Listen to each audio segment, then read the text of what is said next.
bring in the narrative element of storytelling. So it's again Abhinaya, but instead of playing or being a character, I talk about a character. Now this brings in a different kind of living history.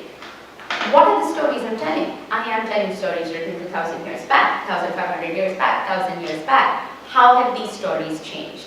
And to view through this lens, how the concept of the understanding of gender has evolved in India. Right?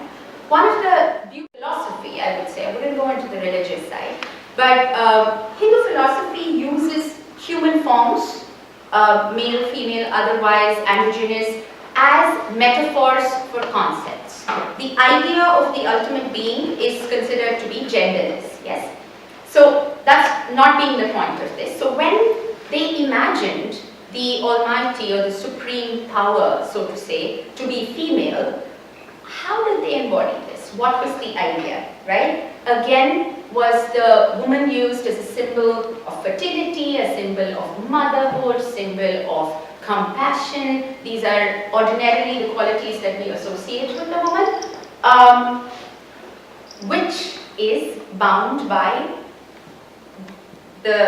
our societal outflows, right? But if you look at their stories, they were not shackled by this. It could be an indication that perhaps society itself was not shackled, but at least their imaginations weren't, and what they allowed themselves in that weren't. So I'd like to almost immediately go on to a demonstration of one piece, which is going to be in the narrative style. It is going to be about the female divine in Hindu philosophy. She can be serene, at the same time she can be the fierce one who destroys evil. She can be the mother of all, the one who provides food. She can be the one who dances around with skulls in the cremation ground, right? So there are multiple images. And when you get into these images, again, the question begins to arise, what was in fact their definition of what female was and what male was? And I think it begins to slowly at least shake up that idea to start with, okay? And so the piece that I will do now will have, of course, it's completely about the female divine. You see all these aspects. But in addition to this, you will also see momentarily a very beautiful androgynous form called the Ardhanarishvara from Hindu philosophy. It's half, so split right in the middle of the body. It's the right half male and left half female. Of course, descriptive poetry, tell you things like, oh, there is the matted locks on one side, the beautiful hair on the other, the tiger skin on one side and the beautiful sari on the other, so on so forth. Typical poetic imagery. But beyond this, the concept of Ardhanari really is what nails the idea of gender in terms of concept, in terms of what is the male principle and what is the female principle. Anything that creates out of itself is considered female, and anything that activates that creation, is the force for that creation, is considered male. And these two halves, it just happens to be represented, right, by a human male form and a human female form. There may be some parts in this where I will be seated down. I will try to avoid that as much as possible, but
जयं देहि यशो देहि द्विषो जहि रूपं देहि जयं देहि यशो देहि द्विषो जहि रूपं देहि जयं देहि यशो देहि द्विषो जहि रूपं देहि जयं देहि यशो देहि द्विषो जहि